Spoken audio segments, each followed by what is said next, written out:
Hi friends, I'm Tilak. You're watching Tech Maybe Unique, and today we're going to see how to remove the hyperlink or remove the link inside the text on your Canva sheets on your mobile phone application. And if you are new to this channel, make sure to click on subscribe button below. We just quickly move on to the video. So how to remove the hyperlink or link inside the text on your Canva sheets on your mobile phone. For an example, here I have two words like a Sony and YouTube. So the YouTube link, actually it's my YouTube channel link. You can see that to open my YouTube channel here.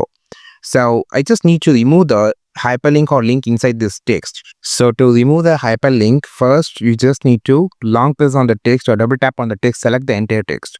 Then click on the link option.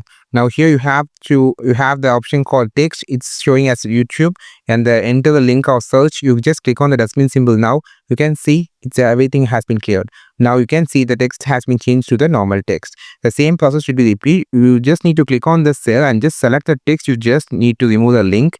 Click on the link option and click on the dustbin symbol. You just need to select the text, then only you can just remove the link from the text. This is how we just remove the link from the text on your Canva sheets on your mobile phone. I think this video helped you a lot. Like this video, share this video, subscribe this channel. We will meet our next video with a super valuable content. This is Tilak signing off from Tech Made Be Unique. Have a wonderful day.